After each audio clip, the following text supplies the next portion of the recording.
Is laughter connected to religion? To spirituality, maybe? To me, there's a difference between spirituality and religion. Religion, to me, is a set of rules. Spirituality is what we all have deep down inside. Belachu Gurma, Ethiopian laughter therapist and world record holder for continuous laughter, talks about how in order to laugh for 3 hours and 6 minutes, he fills himself with positive emotion, love, and forgiveness.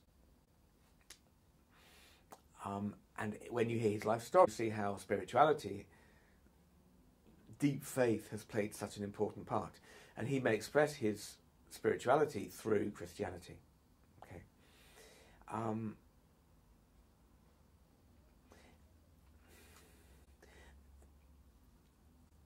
Okay. For me, the genuine laughter, the deep, beautiful laughter, is associated with spirituality, which is why I want to do the Art of Living teacher training course, because the spiritual path is one that is important for me.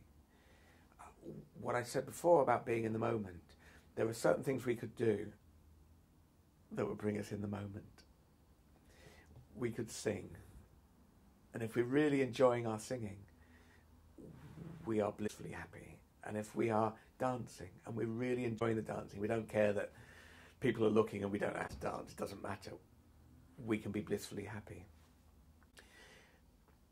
Probably a chocolate cup filled with fat-free fromage frais, a little bit of fresh strawberries, and a little bit of sugar-free jam, so fruit spread, left in the fridge overnight so it all soaks in together.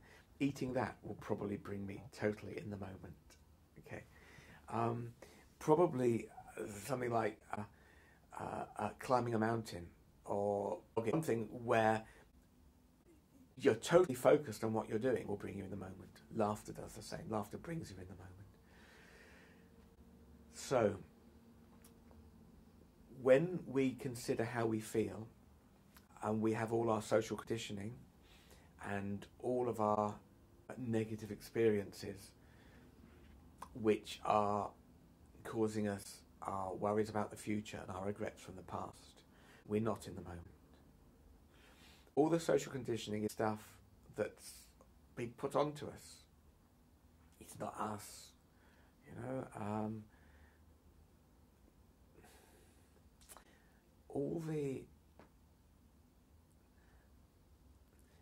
All the things that we are.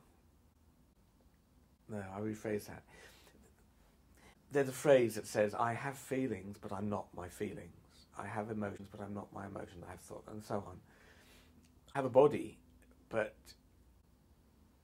I'm not my body. I, in spirituality terms, am the thing which doesn't change. My thoughts change. The moment before you arrived to the moment after you arrived, your thoughts would have changed, your feelings would have changed, your emotions would have changed. If I'm going on this meditation course in India for 5 weeks, then my body will change. These things are not constant. The only thing that's constant is the life force itself. Whatever that is separate from the emotional things that I carry around with me. I see how I've changed through the laughter. I see how I can interact better with people. I can see how I know how I'm happier. I've seen all these things. So my thoughts, my feelings, and my emotions, and my body have all changed. But the thing that makes me who I am, the experiencing thing of me, that deeper thing, that's what spirituality is all about. So by knowing there are ways to peel away the outer layers, to find the spirituality, when I'm there, I'm happy. When I'm in the moment, I'm joyful, I'm deeply joyful. So meditation, laughter, chocolate. Okay, you get the idea. There are certain things, and laughter is definitely one of them. So there is this link between laughter and spirituality. That if I laugh, that will bring closer, more of the time, to that deep inner being. Religion it can do the opposite. If a religion says you mustn't do this, and you mustn't do this, you mustn't do this, but you must do this, it's a bit like that definition of laughter that I read. It's too much. I can't even laugh if I try to laugh according to the definition in the dictionary, because it's too complicated. If I have a religion telling me I mustn't do this and I must do that, then I'm in my mind, I'm in my thoughts. But I've already said, to me, my thoughts are changing. They're not constant, they're not permanent. My feelings, all these things are changing. The only true me is not the me in my mind. It's I want to rephrase that. There is a true me, which is the me in my mind, but the deep spiritual me is the me which I'm going to lose myself. Okay. I've lost my thread. I was talking about religion and how if I am directed to my mind to think about what I should and shouldn't do, that directs me away from the inner happiness. Okay. It may be that religion is a set of rules to try to show people that path to spirituality. But maybe the path to spirituality is not through having rules which actually, to me, inhibit it. So when you're asked a question about religion and spirituality, in the Bible there are different things about laughter. So I need to explain very briefly about laughter. I showed you the mask, the Halloween mask, in the other room. If we laugh, you and me together, we laugh, then we are emotion, releasing good to our bodies, and it's coming from somewhere, and we don't even know where, and we don't know what started it. It's just happened. And it might be there was a thought, or or an observation, or a feeling, something crossed our mind, and it's released the laughter, and the laughter comes from the body. Okay. There's another sort of laughter which is, as part of my dialogue with you, part of my contact with you, to ridicule you, or make jokes about you, to tease you. And that is not the laughter which is coming from somewhere inside, that's the thought laughter. Okay. If I'm a bully, then I can engage in this sort of laughter, because a bully is someone who is maybe not strong enough to express their own emotions, not strong enough feeling. So they direct attention away from themselves, maybe through laughing at someone or making jokes at someone's expense or ridiculing. Okay, so in the Bible, in the New Testament, sometimes laughter is included, but it's the brain laughter that's being referred to. I think God was Sarah that she's going to have a baby and she's 100 years old and she laughs at God. That's not the joyful laughter that we've been talking about. That's I don't believe that. Don't be ridiculous. I'm 100 years old. How can I have a... Okay. So when you look at the references to laughter, some of the references are the head laughter, some of the references are the body laughter. Bella Chu was inspired by the Bible, became a born-again Christian, and part of the inspiration was a line that says, laugh with disaster. Ethiopia, he lives in a country where there is regular famine, and disaster. He lost his business, first of all, to fire. He rebuilt it. He then lost his business to flooding, and the whole town was flooded, so he couldn't rebuild it. He then lost his wife to HIV and AIDS-related illnesses. He then had an HIV diagnosis positive for himself, and he read the Bible saying, laugh with famine and disaster. And the way I tell his story, it is his story, so it's my version of it, is he challenged God one night. He said, okay, if you exist, or if you want me to believe in you, then tomorrow morning when I wake up, I don't want to be turning to alcohol as I usually do. I don't want to be turning to tobacco. I don't want to be turning to drugs. And the following morning, he was clean of those three. So he embraced his faith and he embraced his laughter. Started doing laughter therapy work. And now we're a world record holder for continuous laughter.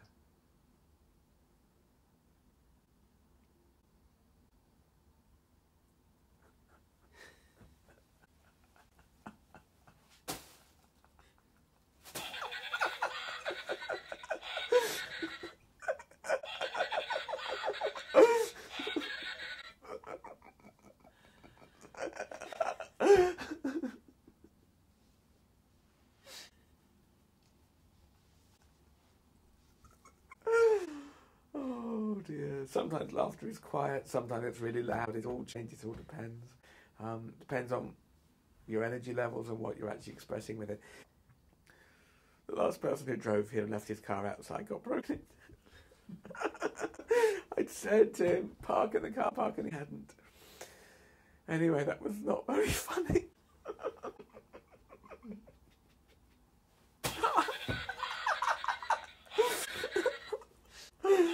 Oh, you really ought to be in this film.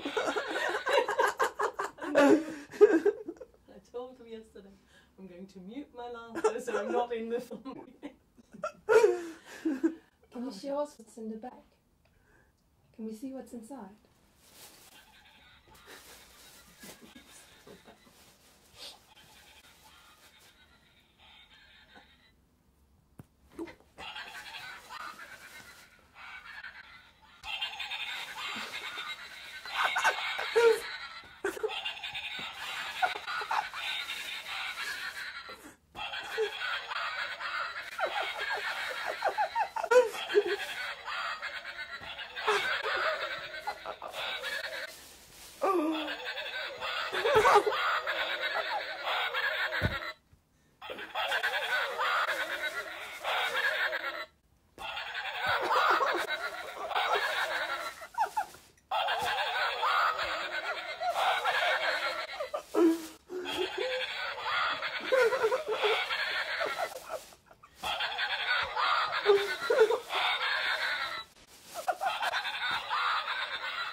And so on.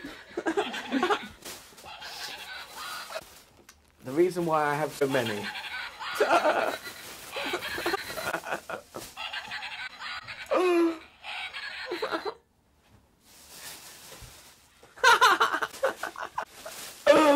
Oh.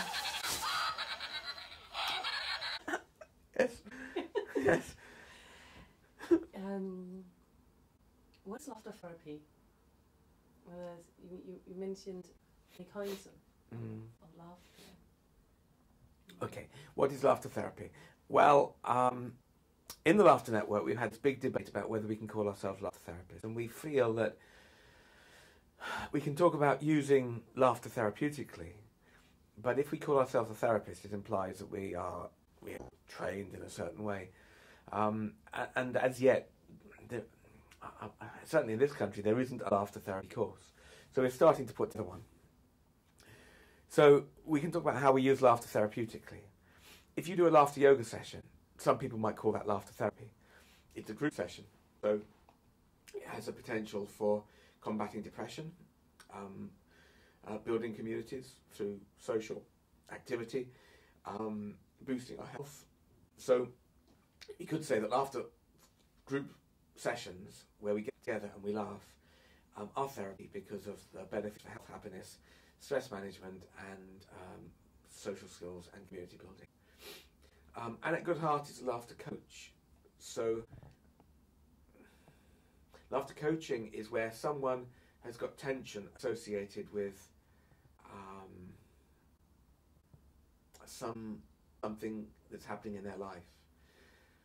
I've said laughter is a release of emotion. So if we were to find that when talking about something, I have a little bit of a laugh in my voice, then there's some tension around that subject.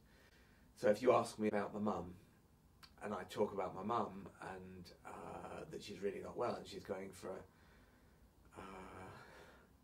there we are, the laugh has started. I am probably at this very instant feeling deeply sad because she's going in to see the hospital consultant on Wednesday at a cancer hospital. But there was a laugh in my voice. So a laughter coach would observe that laugh and ask me maybe to repeat the line, or repeat the line back at me and see if that brings more laughter, so that the laughter opens up. If I can laugh openly, then I'm releasing the tensions associated with it. Yeah. So that's another form of laughter therapy. So it could be one-on-one work, or it could be group work. Other forms of laughter therapy. Well, there are clown doctors who get people laughing as a way of reducing stress and boosting health. So if you had an operation and you laugh after it, then that's going to help your recovery. A lady was going in for an operation to do with cancer, and she did some face painting on her body before she went for the operation, so that when they lifted up her gown to do the operation, they were going to find this big smiley face or whatever it was. And so she went under the anaesthetic with a chuckle in her mind and her heart and her body, and when she came out of the anaesthetic, she was still with that same feeling. And her recovery, she noted, was much, much better because of that. Yeah. If therapy is about dealing with these layers that we have, then laughter therapy to me is about not having to talk about it, but just physically laughing to release the tension that we're holding on to. So to me, it's a really nice way of doing it. If I laugh, I don't even know what I'm laughing about. So I don't have to go through the, well, was it because of my mother, or was it because of my father, or was it because of my nasty older sister, or was it because of my younger brother, or was it because of the headmaster at school, or was it doesn't matter. I can just laugh, and I can laugh myself into the present moment. And the more I'm in the present moment, and away from regrets of yesterday and worries about tomorrow, the more I will live my life.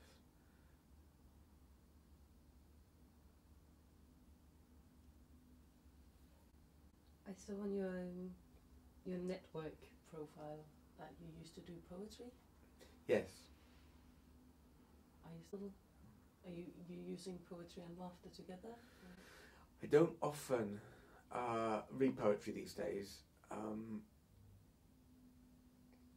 but I could do you one poem, if you want.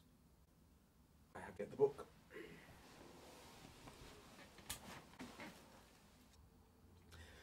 So this poem is called True Love.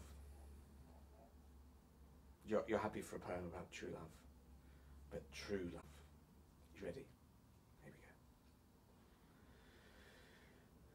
we go. Your dark, firm body, defined, smooth, melts into mine as I clasp you tightly to my chest, oh chocolate bar. Sweet perfume drifts as you transcend to a different state. As you dissolve, become one. All boundaries disappeared. Your tattoos are worn away. No longer do I read that you are fine, fair trade, Ghanaian. Your creamy thing trickles down my chest like fingers of passion. Streaks down my body as you warm me. I lick my fingertips and hypnotize like I roll across your wrapping paper clothes. Rub your silver foil up and down my things. My body, inside and out, its sweet mosaic of sticky patches dripping dark and light like crazy craving. Oh, you inspire me, sensually drive me, chocolate me, ignite me, theobromide me, blow me away. Because I love you, chocolate.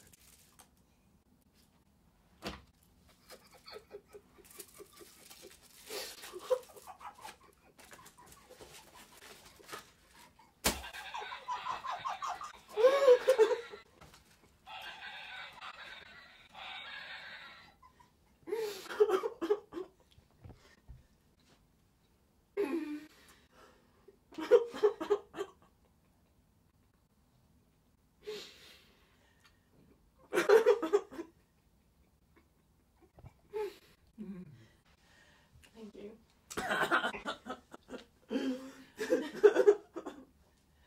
That was a delight. You look very serious now. I was just about to ask you about your relation to chocolate. That's a crucial question. It's very important. It's 90% cocoa, so it's got very little sugar, which is important for me. So, if I look back at our conversation so far, we've been...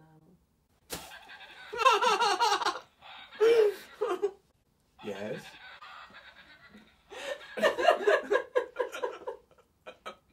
Time out! I want to They told me this was a serious school, didn't they? I'm going to university. I'm not supposed to have fun. We come. You're not helping me. I know, I think.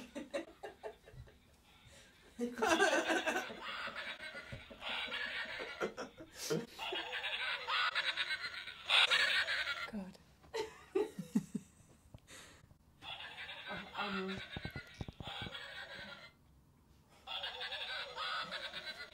Okay. The best thing is that they start over again. Yes. Please. Okay, so maybe we go to actually this one. I can give you pictures such as that one. Hey. That's Belatu. That's the Indian man. That's Dr. Kataria. Belatu is the Ethiopian. That's Dr. Kataria, who is the laughter club, laughter yoga man. And that's Dr. Santosh in India, laughing with 200 girls. So, yeah, okay. Do you go to India to these laughter things?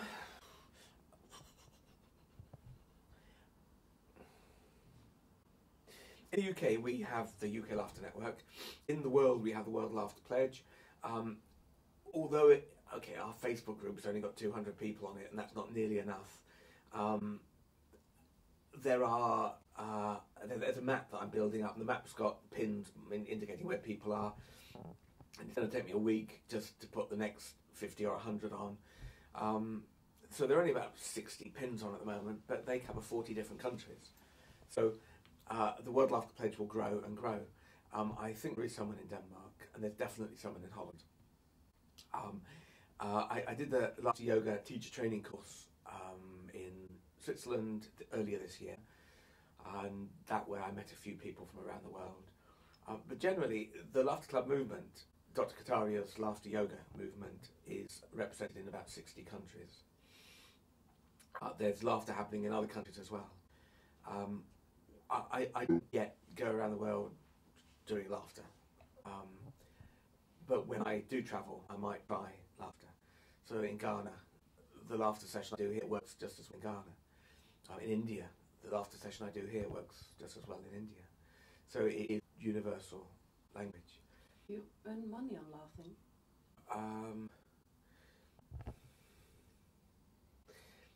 Laughter is my job. So, yes, there are important and clear reasons why if people in an office come together and laugh, that will help with their work. In terms of bringing people together as a team, in terms of breaking down some of the barriers, in terms of being able to communicate more clearly, in terms of learning to manage stress, and in terms of a common understanding between people. So there are people who get us in to do laughter sessions. And the PowerPoint presentation I was showing you, one of them is from the session I do for business. Then people with mental health issues, people with depression, we have used laughter to help people to change their way they behave. I work with a group of women with young children whose instant reaction when their child was misbehaving might have been to shout. After the laughter sessions, they talked about how their behaviour was changing. And I could read you an example. Lady said before the laughter course started, she's interviewed, she said, "Usually I lose the plot, escape from the kids, try to get distance from the situation. Sometimes I resort to vodka. Sometimes I try talking to my partner. I'm on medication." After the 6-week course, she said, "There's still a lot of stress. Stepping back from the situation makes me feel calm. Would have shouted and screamed before the course, but would laugh at finding older son difficult. That stops me from shouting. It's not a magic wand, but gives the tools to cope with things." And another one. Beforehand, she said, "I get panic attacks. I'm tearful and emotional. Shout at the children. Feel guilty. Lack of motivation to go out of the house." Afterwards, she said, "Not as angry. Less shouting and swearing. I do laughter exercises with children, and it controls my anger. My older child has said that now I don't swear, shout and smack them as much. I feel more in control." 6 laughter sessions changed the way these people behaved and the way the families were working. So within health, if you look at stressful situations, such as nurses have a stressful job, if I did laughter sessions with a group of nurses, that can help them to learn new techniques for coping with stress. And also when they see each other in the corridor or on the ward, and they just have to go ho ho ha ha ha or something from the laughter session, and they'll smile, they'll laugh. So businesses throughout health, school children. If school children understand what laughter is about, and we can get children laughing together joyfully, maybe that will reduce bullying. Maybe also when a new year enters the school, if the whole school does laughter yoga once a month or once a week or whatever it is, then they will feel more part of it more quickly because it brings people together. The elderly who are living with pains and aches and distress and grieving and all sorts of challenges. I was watching Dr. Kataria's video this morning about working with older people. Again, social, ways of laughing about your situation. If you are in a situation where your body isn't working as well as it did 70 years earlier, or 60 years earlier, or even 10 years earlier, well, you can either be really miserable about it and keep trying to stop the inevitable, or you can accept it. And one way of accepting it is to laugh at it. And even if you pretend to laugh at it, it's okay. You associate laughter with it, reduce the stress. When you reduce the stress, then you can get on with the rest of your life more effectively, more happily. How do people react when you tell them what you do for a living?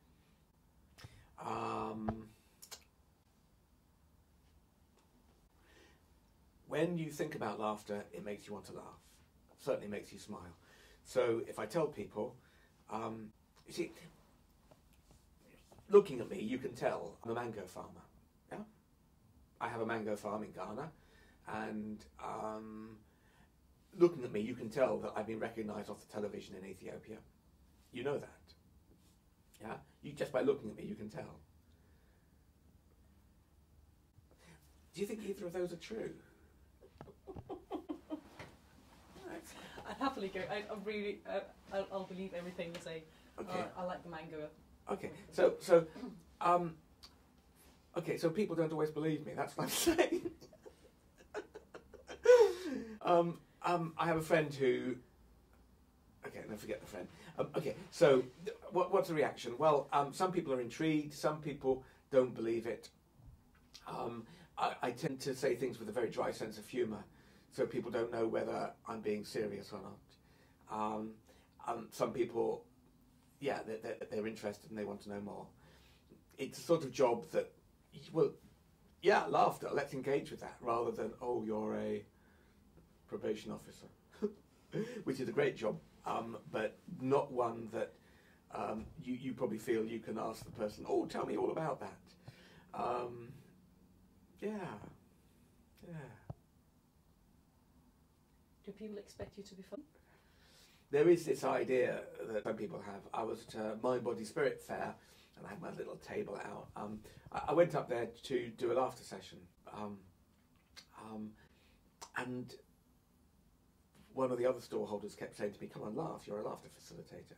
But that's not what it's about. For me, it's about being natural.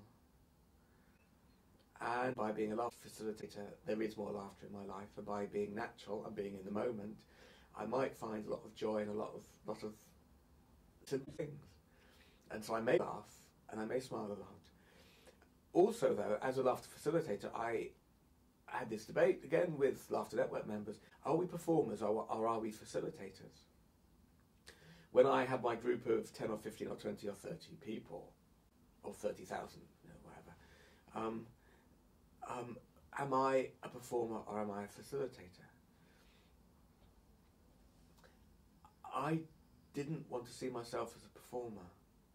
I wanted to see myself as a facilitator, but the more I do it, the more I realise I am a performer, and I do have to, in laughter sessions, represent myself in a certain way. At the training on Saturday, my plan is when people come in, and I don't know how they're going to be, but if people come in and I've got my PowerPoint presentation ready and I sit there and I'm looking quite serious, maybe I have my pullover zipped up to the top because it's going to be cold. And I'm looking serious, and I talk in quite a serious way. Then I've already started preparing the presentation. I then ask everyone to leave the room and come back after 1 minute. And I will uncover my big smiley son, put some of the silly toys around the room, get the colourful notebooks out maybe, put on some music. It's completely different. So I have to put myself in that playful frame of mind. Now, because I do so much laughing and so many laughter sessions, I am, as you've seen, in that playful frame of mind a lot of the time. I do silly things. I paint my shoes and I put on silly socks. And before we go out this afternoon, I'm going to put my bright shirt on. So it's a bit like if you have to dress in a uniform. So in a way, my uniform is different every time, but it could be a bright coloured shirt, could be funny socks, could be something else. And if I turn up and I am not in a playful frame of mind, it'll be a much harder session, I think, and much less enjoyable for the people taking part. Now, there are times when I've had a bad night's sleep or something's happened. I think the day that my dad died, I was running a laughter session. And I ran it, and I was numb in my brain. My dad's down in London. There was nothing I could do. My sister phoned me. She said, we've been told he's dying. And half an hour later, he was dead, and nothing I could do.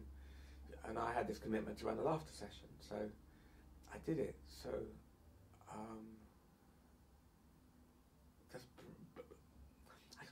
I had to check my diary to see whether it was the same day or the next day or whatever it was.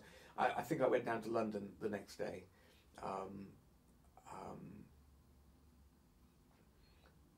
But whatever it was, I'm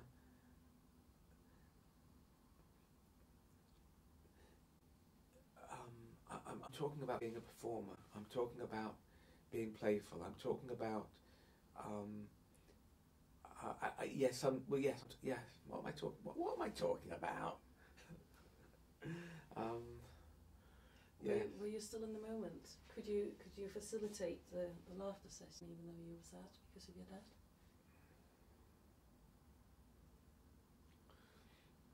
I really need to check my diary because I have this recollection that I had to do a laughter session even though my dad had died. It might not have been that day. It might have been a week later. I can't remember. At the funeral, I mean, I'm the oldest son. I hadn't. Okay, sort of coming back to me. Okay, I hadn't had a chance to grieve, and just before we went in to bury him, I went to one side. I had a minute to myself. I didn't have to look after my mum. Didn't have to do anything. I had a minute to myself. I turned away from everyone else, and I went ha ha ha ha ha ha ha ha ha. Laughter lowers your stress hormones, reduces your stress hormones. I reduced my stress hormones enough that I was able to just cry a little bit, just to grieve a little bit.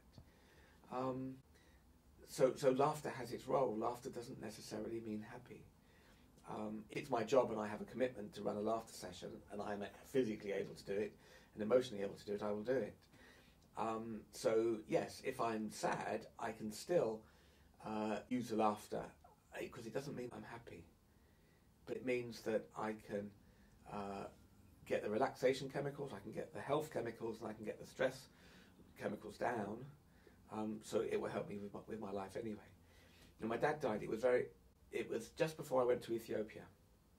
So maybe this is what I'm thinking, because in Ethiopia I had to laugh. I was with Part2, and we would go places, and there'll be people there, and my role was to laugh with him. Yeah, I could do it. Not because it was an expression of happiness, but because it was a release of emotion. And despite everything, I still am who I am, that inner joyfulness. Okay. And it was in Ethiopia. Oh, it was magic, actually. I had to be in Ethiopia for the Saturday morning. The film cameraman had gone out to film Part2 and said, we want you to turn up on Friday morning. So on Thursday night, I got to the airport to catch the plane. They cancelled the plane. The next plane was probably going to be the following night, which will get me there too late. And so they rerouted me via Dubai. And I got there in time, and it was anyway. So on the Saturday, which was just after a week after my dad died, it was Ethiopian National Laughter Day. So I was laughing with Part2, with the people there. But the next day, we went to the football stadium. It might be in my PowerPoint presentation, and there were 30,000 people in the stadium for the Ethiopia Football Cup final. And 20 minutes before kick-off, Part2 and I had the microphone, and we did a 4 or 5 minute laughter session with 30,000 people.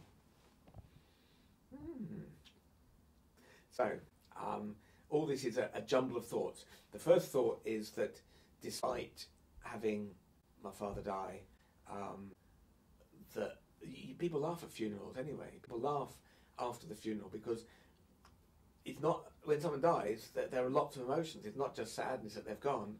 It can be celebration of their life, and laughter can be part of that. So that journey just then, that was what I was reliving. But the second thing is, in Ethiopia, amazing things happen. And to laugh with 30,000 people in a football stadium was one of the most amazing.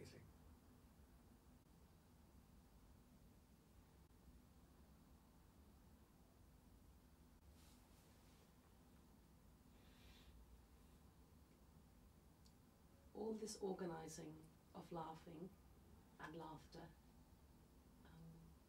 is it still funny too?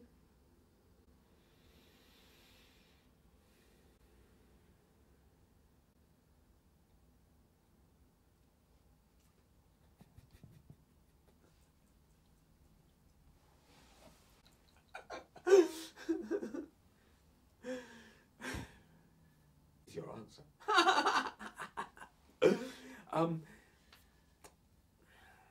Okay, there are certain things I have passion for. I can see that laughter can change the world. It's changed my life, and it changes other people's lives.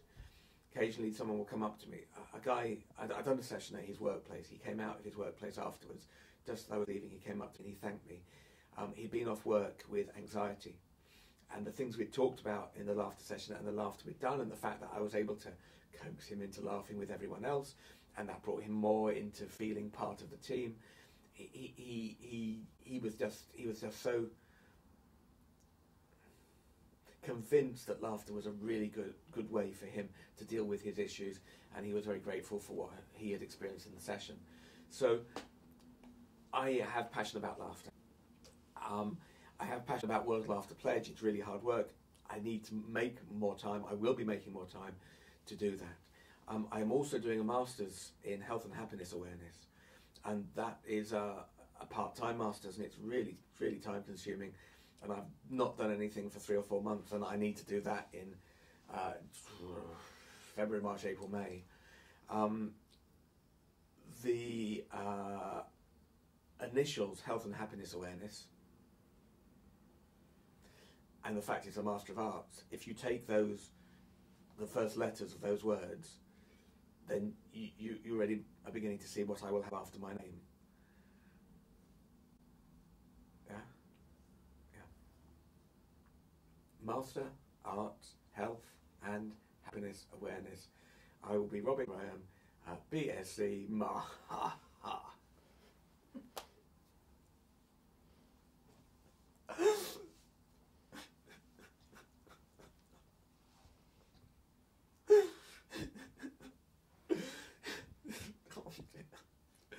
So, is that why you're doing that?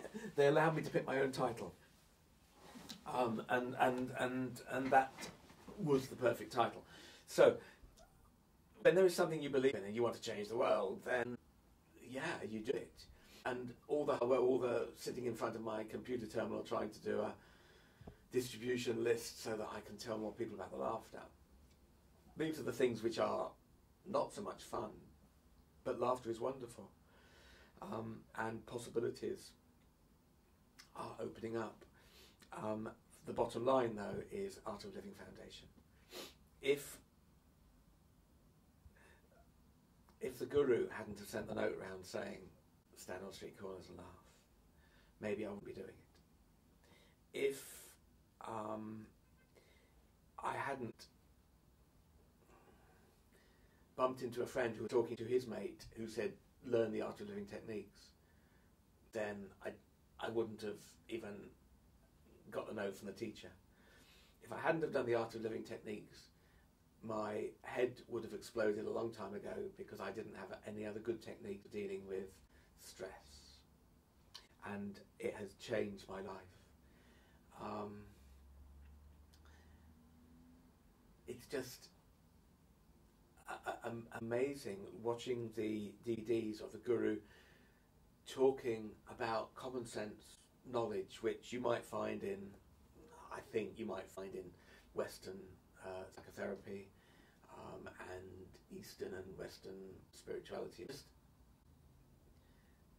the fact that I have feelings but I'm not my feelings, I have emotions but I'm not my emotions, I have a body but I'm not my body, I am the thing that doesn't change, I am the thing beyond all of those things, and that has changed my life so much. So for me, I'm not going to tell people to lead their lives. If I go out into the world with a sense of joyfulness and a smile on my face, and a genuine smile on my face, then that can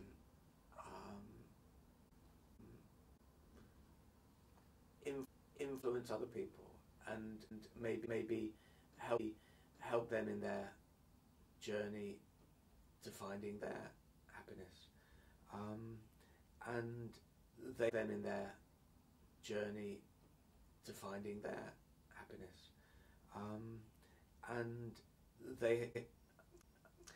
I don't like saying helping them in their journey, because we do things. First of all, we all help each other. I'm trying to think. They're talking about the time. I'm trying to think that I met a child. Oh, I must tell you about Haluj. I'll tell you about Haluj. That might be the last story that I tell. Yeah, your timekeeping. Okay. We can learn from each other, and just because I found this deep sense of joyfulness and happiness, it doesn't mean this is the way that everyone's got to do it. It doesn't mean that it's the only way, but it's the way that I am embracing now, totally embracing now. So it's not for me to go out and tell people how to live their lives.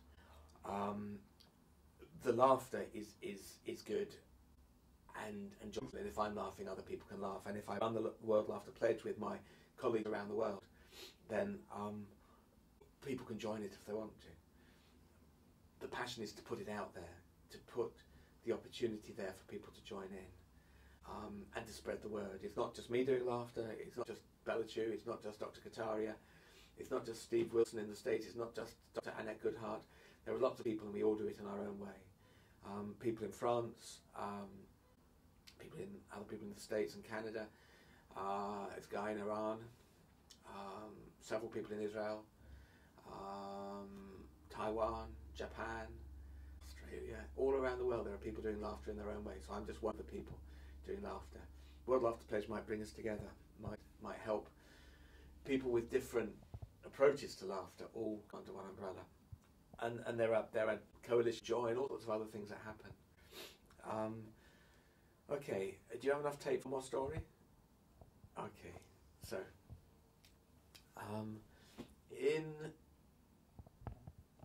October this year, myself and my colleague Finn Glendon, who is a performing arts graduate from Salford University, went to Bella Chu's Ethiopian National Laughter Day celebrations. We got to Ethiopia, we had a nice laugh, we went down to the town where it was going to happen, and there was a parade organised with 100 school children and some adults walking through the town, through the streets with some banners, going to the sports ground where the event was going to be held. When we got there, they forgot to tell us, or forgotten to pick us up and take us to the place.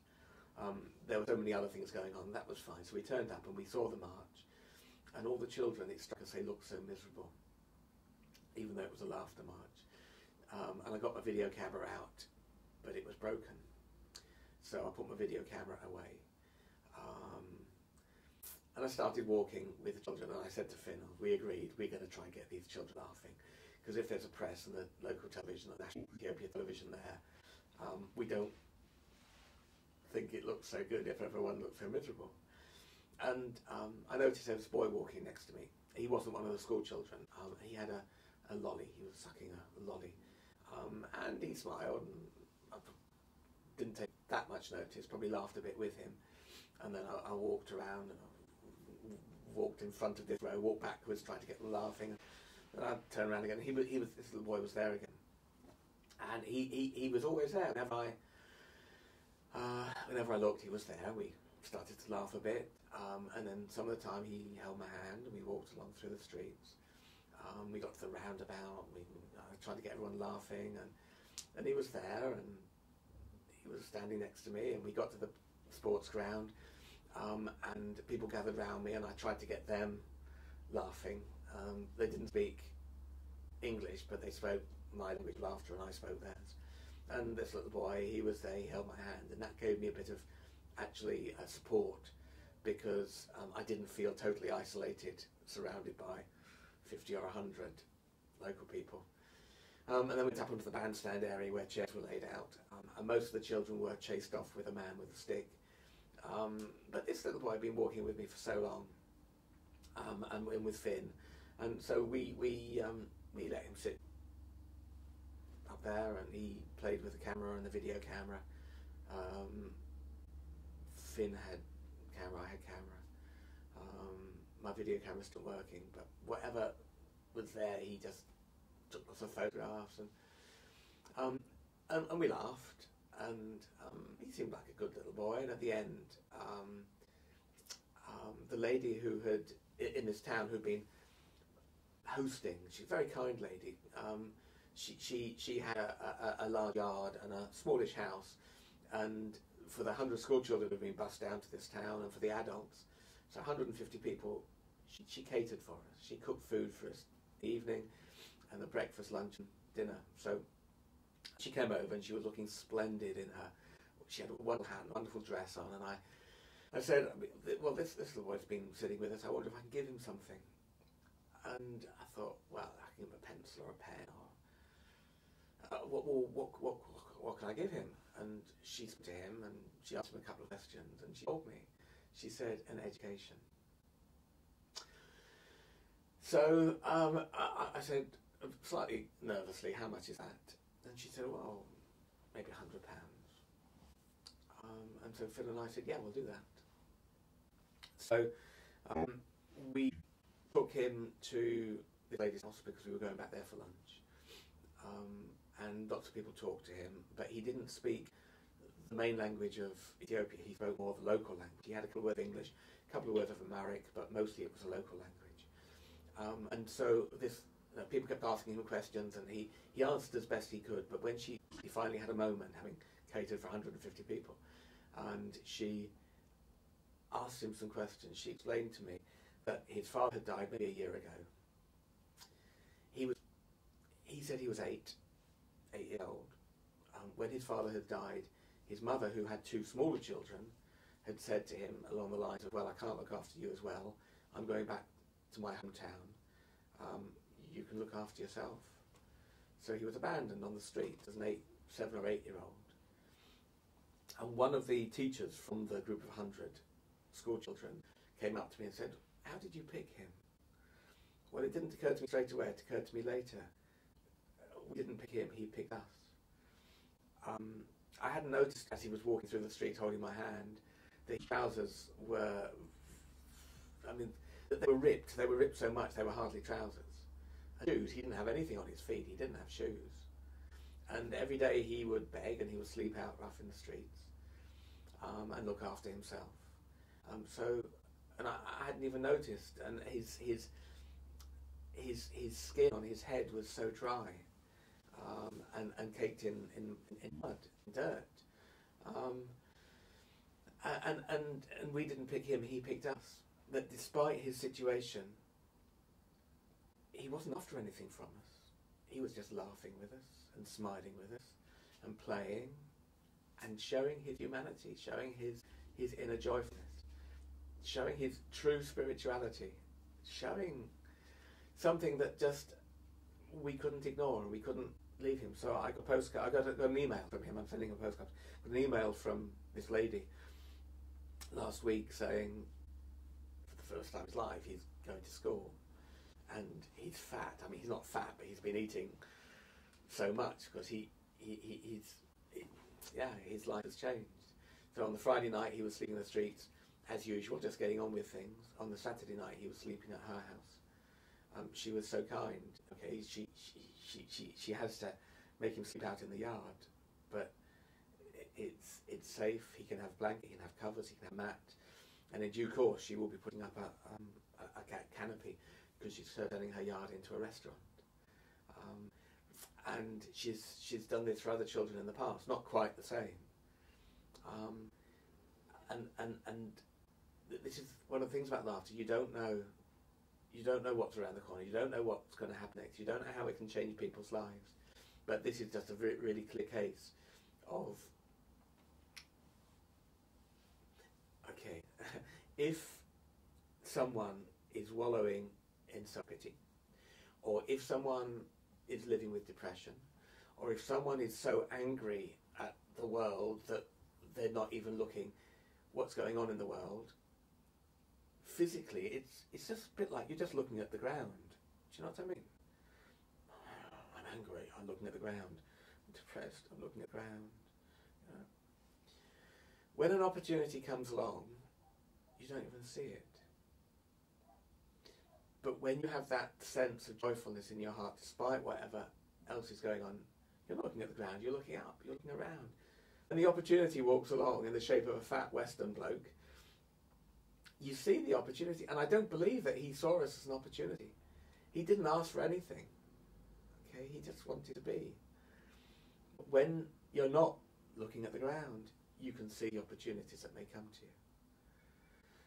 So the more people we can get not looking at the ground but looking up, the more people can live their lives and take the opportunities that life presents to them and see the opportunities. So that's the power of the laughter. And that's one reason why I've painted the smiley faces on my shoes. I'm going to do this course, and I know it starts at 5:30 in the morning and it goes on till 11 or 11:30 at night. And the reason I've got so many clothes in my bag is because I probably won't get much chance to do any washing, except occasionally I'll to grab half an hour and wash a few days of clothes. When I feel tired and I just look down, I will see my shoes smiling back at me, and I will laugh, and it'll be fine. So that's what this laughter is all about. So do I take laughter seriously? Yes, and joyfully, and yeah.